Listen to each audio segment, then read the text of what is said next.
Assalamualaikum warahmatullahi wabarakatuh. Selamat pagi semuanya. Pertama-tama yang saya hormati Ibu Haja Surya Bintarti selaku dosen mata kuliah Manajemen Perubahan dan teman-teman lainnya yang berbahagia. Adapun topik yang akan kami bahas yaitu mengenai memimpin perubahan.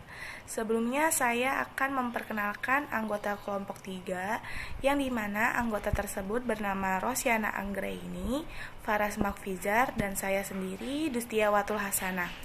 Langsung saja pada penyampaian materi yang pertama yang akan dibacakan oleh Faras Makfizar. Pendekatan kepemimpinan perubahan. Pemimpin perubahan harus dapat melakukan salah satu dari beberapa pendekatan perubahan, yaitu yang pertama, pendekatan tahapan, yang kedua, pendekatan kultural, yang ketiga, pendekatan konektif, yang keempat, pendekatan pemberdayaan. Yang pertama, pendekatan tahapan. Menurut Hussey pada tahun 2000 dalam Wibowo pada tahun 2006 menyarankan pendekatan langkah yang disingkat Dayasir, yaitu Esioning artinya memimpin. Seorang pemimpin harus mempunyai visi yang merupakan impian mencakup besaran dan lingkup kegiatan, kekuatan, ekonomi, hubungan dengan pemasok dan pelanggan, serta budaya organisasi. Yang kedua, activating, yang artinya mengaktifkan. Tugas mengaktifkan yang dirinci secara jelas agar orang di dalam organisasi dapat memahami dan mendukung tugas-tugas perubahan yang akan dilakukan setiap orang. Yang ketiga, supporting, yang artinya mendukung. Pemimpin harus mampu memberikan inspirasi kepada mereka untuk melakukan lebih baik dan memberikan dukungan moral. Seorang pemimpin perubahan harus bersikap jujur dan dapat dipercaya. Pemimpin harus memberikan kepercayaan pada bawahannya agar motivasi mereka meningkat dalam melakukan perubahan. Yang keempat, implementing, yang artinya melaksanakan. Ada beberapa langkah-langkah yang dilakukan dalam melakukan perubahan. Yang pertama, menetapkan tim dan struktur untuk implementasinya. Yang kedua, membagikan hak sumber daya manusia pada tugas. Yang ketiga, menetapkan tujuan program perubahan. Dan kelima, ensuring, yang artinya memastikan. Dilakukan proses pemantauan dan pengawasan untuk memastikan pelaksanaan berjalan sesuai dengan rencana. Yang keenam, recognizing, yang artinya mengenal. Langkah terakhir adalah memberikan pengakuan dan penghargaan pada mereka yang terlibat dan berprestasi dalam melaksanakan proses perubahan. Yang kedua, pendekatan kultural. Pemimpin perubahan tidak hanya mengandalkan pendekatan formal dan mekanistis, tetapi harus memperhatikan aspek kultural atau cultural leader. Cultural leader adalah seorang pemimpin yang memberikan contoh dan memiliki nilai kemanusiaan pada bawahannya.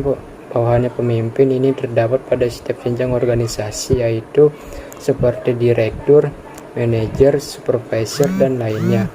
Cultural leader membuat jelas bagaimana masalah manusia dan masalah operasional dapat disatukan. Pemimpin harus memberikan contoh bagaimana pekerjaan yang harus dilakukan, bagaimana memimpin yang baik, selebihnya mereka akan mengikuti pemimpin. Yang A, memimpin karyawan. Karyawan ingin lebih baik berbicara tentang apa yang terjadi di sekitarnya. Mereka ingin komunikasi dan didengar pendapatnya, dipertimbangkan dan berpartisipasi dalam keputusan yang mempengaruhi mereka. Yang B, produktivitas tinggi. Logika konvensional menyatakan bahwa jika ingin meningkatkan produktivitas, maka harus fokus pada masalahnya. Tetapi hal tersebut jarang terjadi karena fokusnya tidak pada masalahnya. Makin banyak tekanan dapat meningkatkan stres dan menurunkan produktivitas. Yang ketiga, pendekatan konektif. Pendekatan konektif merupakan pendekatan berdasarkan hubungan yang dilakukan dengan mengintegrasikan saling ketergantungan dan menyadari adanya keberagaman untuk mencapai hasil yang diharapkan. Pemimpin harus mengintegrasikan saling ketergantungan dengan keberagaman. Ketergantungan menyangkut kegiatan yang bersifat saling melengkapi antara visi, masalah, tujuan bersama. Keberagaman meningkatkan prioritas baru dan sering berlawanan dengan prioritas sebelumnya. Yang A. Memimpin di era konektif. Pemimpin konektif atau connective leader mudah mendapatkan koneksi di antara orang, gagasan, dan institusi yang berbeda dapat melihat dasar bersama. Yang B. Kekuatan kepemimpinan konektif. Pemimpin konektif harus mengembangkan 6 kekuatan kepemimpinan, yaitu yang pertama etika kecerdasan politis, yang kedua kebenaran dan akuntabilitas, yang ketiga politik kebersamaan, yang keempat berpikir jangka panjang dan bertindak jangka pendek, yang kelima kepemimpinan melangkah harapan, yang keenam pencarian arti atau makna. Yang C. Gaya kepemimpinan. Yang pertama gaya kepemimpinan langsung. Gaya kepemimpinan ini adalah gaya yang pencapaian prestasi secara langsung yang cenderung konsentrasi pada tugasnya sendiri. Yang kedua, gaya kepemimpinan relasional. Gaya kepemimpinan ini lebih senang bekerja tugas tim atau membantu orang lain mencapai tujuan. Yang ketiga, gaya kepemimpinan instrumental. Gaya kepemimpinan ini mempunyai karakteristik pengetahuan politis. Kepemimpinan konektif menggunakan gaya ini untuk mengintegrasikan gaya kepemimpinan berorientasi pada diri sendiri dengan orientasi pada kelompok. Baik, selanjutnya yang keempat yaitu pendekatan pemberdayaan. Beberapa peran pemimpin dalam pemberdayaan karyawan menurut Wibowo pada tahun 2006 yaitu menciptakan hubungan kerja efektif. Hubungan kerja yang efektif akan membangkitkan iklim pemberdayaan dengan menunjukkan perilaku bawahannya dengan cara menghargai prestasi bawahan, menunjukkan sikap empati, dan bersikap tulus. Yang kedua, ada mempengaruhi orang lain. Peranan pemimpin harus mampu mempengaruhi berbagai tipe orang lain untuk mengubah sikap dan perilaku mereka agar pemberdayaan dapat dilakukan. Pemimpin harus memahami kapan mempengaruhi, siapa yang dipengaruhi, pendekatan apa yang harus dipergunakan, dan keterampilan komunikasi. C. Mengembangkan tim kerja. Kecenderungan perkembangan organisasi di masa depan adalah berkembangnya bentuk team-based organization, di mana operasionalisasi organisasi dilakukan dengan membentuk cross-function team. Pemimpin harus dapat memanfaatkan potensi yang ada dalam tim-tim tersebut. Selain itu, harus mengembangkan komunikasi yang efektif baik vertikal maupun horizontal yang akan menumbuhkan saling percaya sebagai dasar berkembangnya tim kerja di antara anggota tim. Selanjutnya, keterampilan memimpin dan penyakit perubahan. Yang pertama ada keterampilan pemimpin. Seorang pemimpin perubahan memerlukan keterampilan tertentu dalam menjalankan organisasi. Adapun keterampilan yang merupakan kunci untuk menguasai perubahan, yaitu memiliki imajinasi untuk inovasi, profesional dalam kinerja, dan keterbukaan dalam berkolaborasi. Yang kedua, penyakit kepemimpinan. Beberapa penyakit kepemimpinan yang mengalami kesulitan melakukan perubahan yaitu tidak mau mendengar, tidak melaksanakan apa yang dikatakannya, mengutamakan favorit dirinya, mengintimidasi bawahan, memiliki sifat yang tidak terpuji, gagal menciptakan arah organisasi, tidak mengembangkan karyawannya, dan merasa puas dengan dirinya. Selanjutnya yaitu menciptakan dan memelihara kepercayaan. Pertama, menciptakan kepercayaan. Pengaruh prinsip keimanan dalam beragama ternyata begitu kuat dalam konsep manajemen perubahan. Prinsip itu menekankan pentingnya kepercayaan untuk mampu melihat perubahan sehingga memiliki komitmen untuk melakukan perubahan, dan keberhasilan perubahan juga ditandai oleh kepercayaan lain yang melekat pada setiap individu. MC Lagan pada tahun 2002 membedakan antara kepercayaan lama dengan kepercayaan baru yang berlaku dalam manajemen perubahan. Kepercayaan lama adalah nilai atau pandangan yang umumnya berlaku dalam suatu komunitas. Pandangan tersebut dipercaya sebagai suatu kebenaran, sekalipun sangat menghambat untuk memunculkan perubahan. Untuk mendorong timbulnya perubahan, diperlukan pandangan atau kepercayaan baru. Tugas pemimpin mengubah kepercayaan lama menjadi kepercayaan baru. 1. Gerakan perubahan. Pada masa itu, arah perubahan relatif dapat diduga karena bergerak linear. Dewasa ini situasi sudah berubah, pemerintah tidak sekuat dulu lagi. Kekuasaan sudah didesentralisasi, pengawasan publik kuat, dan persaingan terbuka lebar. Dalam playing field yang demikian, variabel independen menjadi sangat luas dan bergerak liar. Maka arah perubahan tidak lagi linear melainkan sirkuler, berputar dua siklus. Yang kedua, peranan pemimpin formal. Dalam lingkungan bisnis yang stabil, pemimpin formal cenderung dominan dan menentukan ke arah mana organisasinya. Ia menjadi role model dalam organisasi. Dalam lingkungan yang dinamis, pemimpin formal belum tentu memiliki kesempurnaan. Di tengah-tengah keterbatasannya itu, pemimpin harus memanfaatkan keahlian bawahannya. Jadi, pemimpin di sini lebih berperan sebagai co-leaders yang bersama-sama dengan bawahannya mengeksplorasi berbagai kemungkinan dan menjawab tantangan itu bersama-sama. Yang ketiga, waktu untuk berubah. Pandangan lama mengatakan kita harus menunggu sampai perubahan benar-benar tampak di mata, baru mau berubah. Di dalam pandangan baru, asumsi tersebut tidak valid. Perubahan terjadi bahkan sebelum kita rencanakan. Semua pihak bereaksi sendiri-sendiri sebelum perubahan dikristalisasikan dan dapat dibaca secara resmi.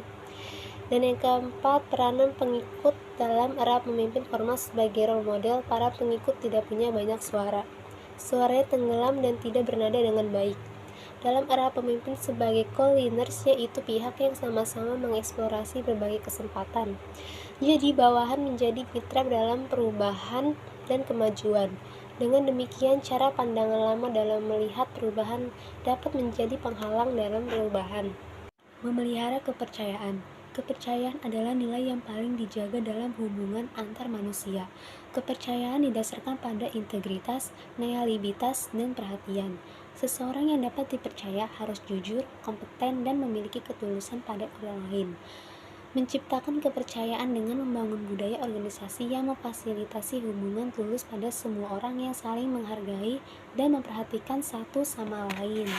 Cara organisasi mengembangkan kepercayaan Wibowo 2006, yaitu A. Mendorong moral karyawan. Karyawan bermoral tinggi mempunyai sikap positif terhadap pekerjaan dan atasan serta sistem yang berlaku.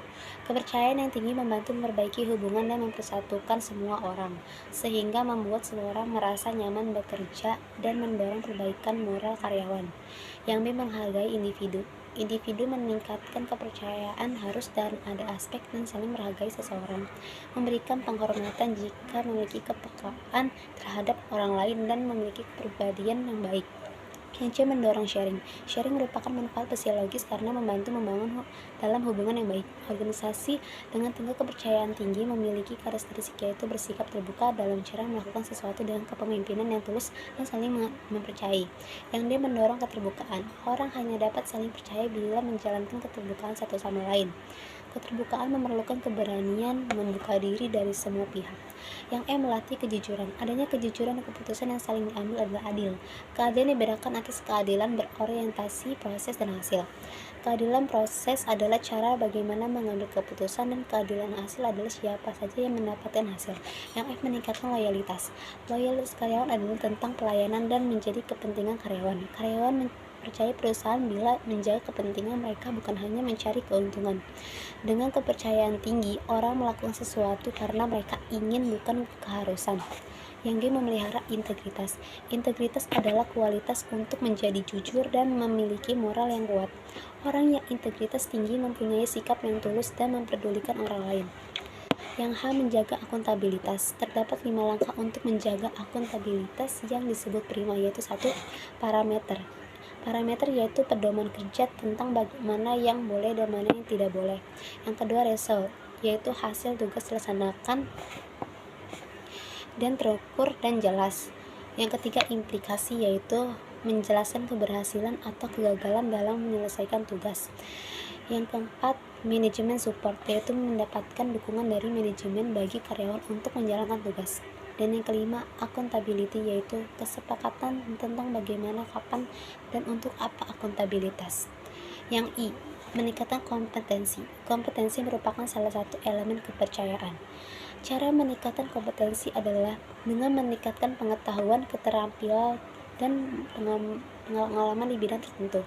Yang J, memperbaiki komunikasi.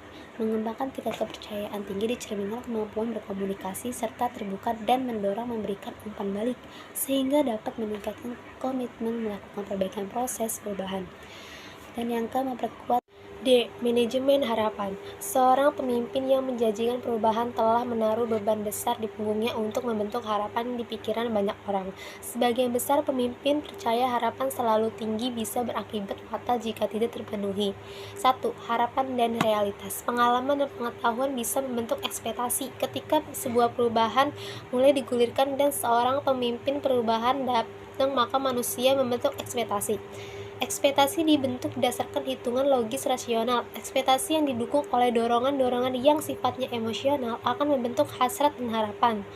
Ekspektasi berubah warna menjadi hasrat kepada antara lain karena proses komunikasi yang dibumbui oleh pencitraan.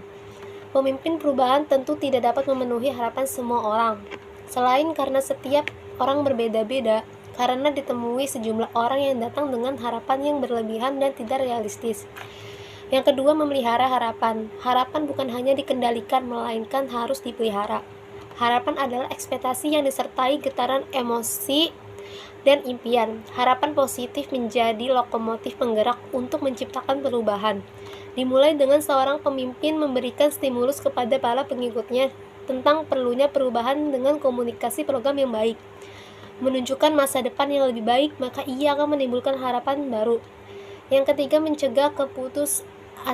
Untuk memelihara harapan agar terus bergerak, maka pemimpin harus melakukan upaya yang bersifat pencegahan pada rasa putus asa para pengikutnya. Ada 3 tekanan yang mengakibatkan seorang kehilangan rasa asa, yaitu 1. Keletihan. Hal ini bisa terjadi secara fisik maupun psikologis. Beberapa faktor yang menyebabkan orang merasa letih dengan harapan serta dukungan perubahan, yaitu 1. Perubahan tidak memberikan titik terang.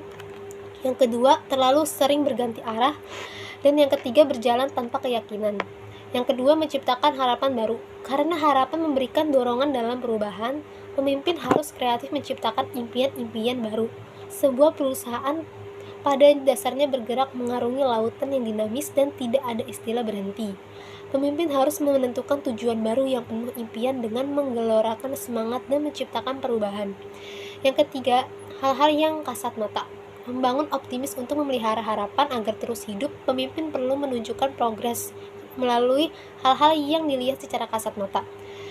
Dan yang keempat, ancaman di balik harapan. Manajemen harapan menjadi penting mengingat tidak semua harapan dapat terpenuhi. Terlebih lagi tidak semua harapan muncul sebagai respon terhadap janji-janji para pemimpin. Cara berpikir para pengikut sangat dipengaruhi oleh mitos-mitos perubahan.